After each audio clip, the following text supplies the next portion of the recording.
AIMIM को महागठबंधन से दूर रखकर आरजेडी ने अपने ही पैरों पर कुल्हाड़ी मार ली है, ऐसा दावा किया जा रहा है।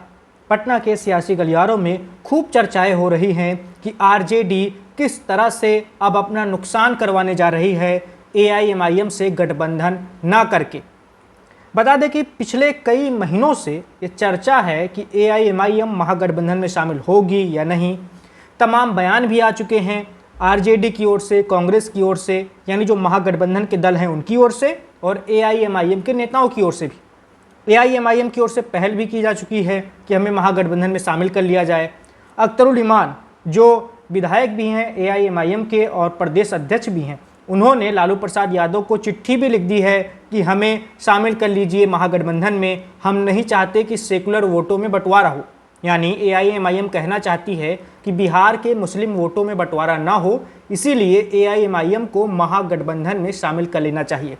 लेकिन आरजेडी हमेशा की तरह जिद पर अड़ी रही और उसने एआईएमआईएम को शामिल करने से इनकार कर दिया, दरवाजे बंद कर दिए और निराश होकर एआईएमआईएम को अब अपने दम पर ही बिहार का चुनाव लड़ना पड़ेगा। हालांकि कोशिश की जा रही है एआईएमआईएम की ओर से कि तीसरा मोर्चा बनाया जाए। इस तीसरे मोर्चे में शामिल करने के लिए बातचीत चल रही है आज़ाद समाज पार्टी, जो चंद्रशेखर आज़ाद रावण की पार्टी है, नगीना के सांसद जो हैं, और भी कई छोटे मोटे दलों से बातचीत चल रही है और किसी तरह से तीसरा मोर्चा बनाने की तैयारी चल रही है। इस बीच एआईएमआईएम ने एक के बाद एक झटका देना शुरू कर दिया है आरजेडी को, महागठबंधन को। अभी हाल ही में किशनगंज जो जिला है, सीमांचल में आता है, बिहार के प्रमुख जिलों में से एक है, उसके पूर्व जिला अध्यक्ष हैं सरवर आलम, वो आरजेडी का साथ छोड़कर एआईएमआईएम में शामिल हो गए। सरवर आलम किशनगंज के आरजेडी के जिला अध्यक्ष रह चुके हैं, यानी जिले के सबसे बड़े नेता। वो खुद अब एआईएमआईएम में शामिल हो गए। ये पिछले दिनों की ही बात है। अगर हम पिछले महीनों में जाएं तो कई सारे ऐसे नेता जो कई सारे दलों में रहे हैं, वो एआईएमआईएम का झंडा उठा रहे हैं, पतंग के निशान तले आ रहे हैं। उनमें से कुछ के नाम मैं आपको बता देता हूं।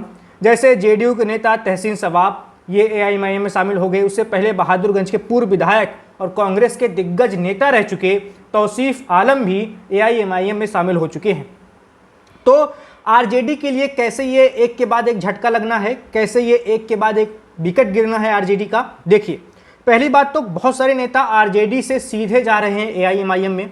उनको लग रहा है कि आरजेडी में सिर्फ झंडा उठाने से, नारा लगाने से, दरी बिछाने से कुछ नहीं मिल रहा। आरजेडी में मुस्लिम नेतृत्व पनप ही नहीं पा रहा है। आरजेडी का जो नेतृत्व है वो लालू परिवार अपने हाथ में रख रहा है और अपने पसंदीदा नेताओं को ही पद देता है और टिकट देता है। तो मुस्लिमों की एक बड़ी शिकायत है, मुस्लिम समुदाय के कई सारे बड़े नेताओं की शिकायत है, और इसी वजह से वो लोग अब एआईएमआईएम की ओर रुख कर रहे हैं। एआईएमआईएम की लोकप्रियता बढ़ रही है, खासकर सीमांचल में। इसका एक उदाहरण या इसका एक ट्रेलर 2020 के चुनाव में सबने देख लिया है कि कैसे एआईएमआईएम ने 5 सीटें जीतकर सबको चौंका दिया था, खासकर आरजेडी को चौंका दिया था। आरजेडी को उम्मीद नहीं थी कि इस तरह से एंट्री लेने जा रही है 2020 में एआईएमआईएम, और इसी तरह से अभी भी गफलत में है आरजेडी और महागठबंधन की एआईएमआईएम कुछ खास नहीं कर पाएगी।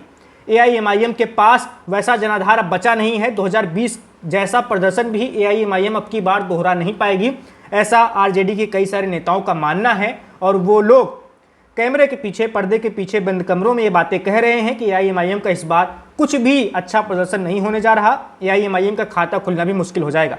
तो आरजेडी इस सोच पर चल रही है और इसी सोच के आधार पर उसने एआईएमआईएम को एंट्री भी नहीं दी महागठबंधन में। और अब जब एक के बाद एक आरजेडी के कई सारे बड़े नेता एआईएमआईएम का में शामिल हो रहे हैं, एआईएमआईएम का झंडा उठा रहे हैं, इसके साथ ही कई सारे वो नेता जो जेडीयू के मुस्लिम नेता हैं, जो कांग्रेस के मुस्लिम नेता हैं, जो पहले आरजेडी में जा सकते थे। अगर एआईएमआईएम आज यहाँ पर नहीं होती, एआईएमआईएम बिहार की राजनीति में सक्रिय नहीं होती, तो ये नेता जो जेडीयू छोड़कर जा रहे हैं, जो कांग्रेस छोड़कर जा रहे हैं, जो वाम दलों को छोड़ना चाहते हैं, वो लोग आरजेडी में ही जाते थे। क्योंकि बिहार में मुस्लिमों की अंततः एक ही ठिकाना होता था, वो ठिकाना होता था राष्ट्रीय जनता दल का, लालू परिवार का ठिकाना। लेकिन वो ठिकाना अब बदल गया है। वो ठिकाना अब हो गया है अख्तरुल इमान का घर, वो ठिकाना अब हो गया है एआईएमआईएम का दफ्तर। अब जो लोग भी जेडीयू में परेशान खुद को महसूस कर रहे हैं, परेशानी में परेशान दिख रहे हैं जेडीयू में, आरजेडी में जो परेशान दिख रहे हैं, जो कांग्रेस में जिनका दम घुट रहा है, कांग्रेस में जिनको अच्छा नहीं लग रहा, सभी दलों में, जैसे वाम दलों में जिनको अच्छा नहीं लग रहा, जिनको लग रहा है कि वाम दलों में मुझे मौका नहीं मिल रहा, वो सारे मुस्लिम नेता अब रुख कर रहे हैं एआईएमआईएम का। और एक तरीके से सबसे बड़ा झटका है ये आरजेडी के लिए, क्योंकि अगर ये सारे नेता एआईएमआईएम में ना जाते, अगर एआईएमआईएम बिहार की राजनीति में सक्रिय ना होती, तो ये सारे नेता आरजेडी में ही जाते अंततः। तो जिन लोगों को आरजेडी में जाना था या जिन लोगों को आरजेडी में ही रहना था हमेशा, वो लोग अब आरजेडी छोड़ रहे हैं। इसीलिए आरजेडी का एक के बाद एक विकेट गिर रहा है, चाहे वो ब्लॉक स्तर का नेता हो, ग्राम स्तर का नेता हो, तहसील स्तर का नेता हो या फिर जिले स्तर का नेता। किसी जिले में जिला अध्यक्ष से बड़ा नेता कौन हो सकता है? तो ऐसे में कोई पूर्व जिला अध्यक्ष ही आरजेडी छोड़ दे रहा हो और एआईएमआईएम का झंडा उठा ले रहा हो, एआईएमआईएम का दामन थाम ले रहा हो, तो ये क्या माना जाएगा? यही माना जाएगा कि अब मुस्लिमों का मोह भंग हो रहा है आरजेडी से और मुस्लिमों का एक बड़ा वर्ग एआईएमआईएम की ओर रुख कर रहा है, एआईएमआईएम में शामिल होना चाह रहा है। जो लोग अभी शामिल नहीं हो रहे, कहा जा रहा है कि जैसे जैसे चुनाव नजदीक आएगा एआईएमआईएम में शामिल होने की लोगों की, नेताओं की संख्या बढ़ती ही जाएगी।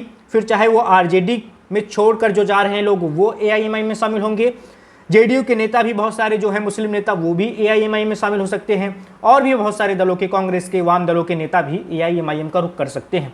तो आरजेडी को झटका है और आरजेडी की वो जिद कि हम एआईएमआईएम को अपने गठबंधन में नहीं लेंगे, ये जिद उसको भारी पड़ सकती है, ऐसा सियासी गलियारों में दावा किया जा रहा है।